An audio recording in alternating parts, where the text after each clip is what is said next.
Hi, everyone, and welcome back to U.S. History. About a failed piece, and then there will also be an assignment today after the lecture. So, go ahead and get your notes out, and let's get started. So, we're talking about a failed piece. Well, some of the things that were coming into the peace talks following the end of conflict were phrases like the word end all wars, make the world safe for democracy, and construct a just and lasting peace.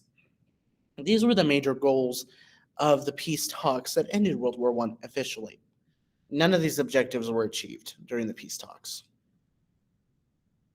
Now, Wilson actually had some great ideas, and he composed them into 14 points, 14 main ideas. Uh, Now, 1 through 13 aren't as massively important on the scale of world and U.S. history, so we're going to kind of talk about those really quickly. Um, Points 1 through 5 were primarily designed to prevent another world war, and essentially things like no secret treaties, open seas, no barriers to trade, everybody reducing their military power, and considering colonized people's interests.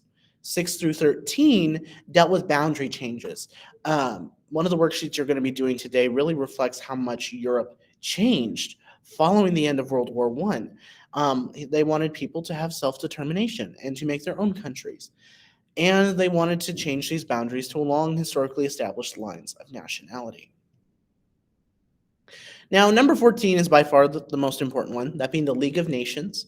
Think of it as a precursor to the United Nations today. It was an international organization where nations could settle grievances without going to war. The Allies completely rejected Wilson's plan. That being said, it was mainly due to France and Great Britain wanting to make Germany pay for all of the suffering and damages they had caused during the war.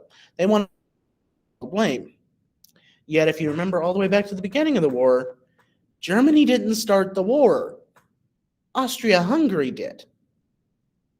Now, Wilson did concede on points 1 through 13 in return for the League of Nations being created. So the Treaty of Versailles, which officially ended World War I, created 9 new nations. It carved up the Ottoman Empire, which was a mandate of Britain and France.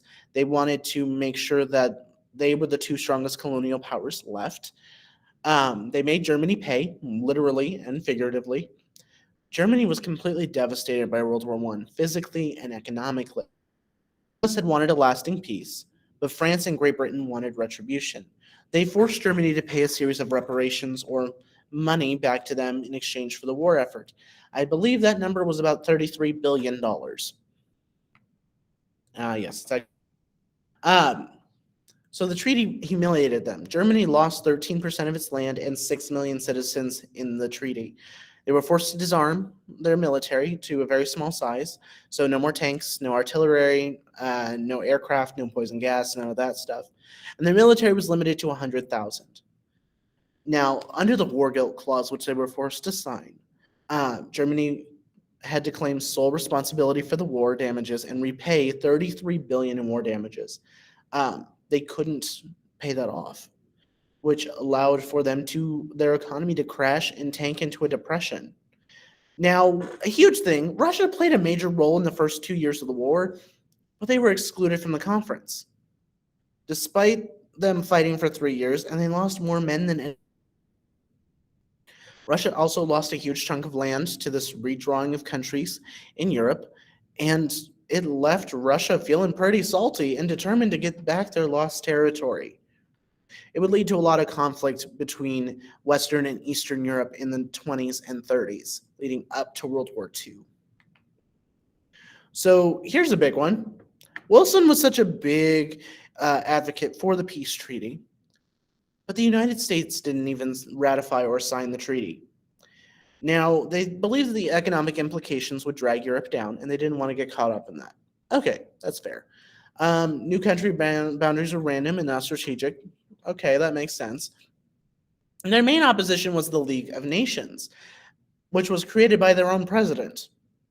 They thought that it was just a bad idea. They thought it was something that was hilarious and not something that would have actually been needed. So, some impacts on this, especially on Germany.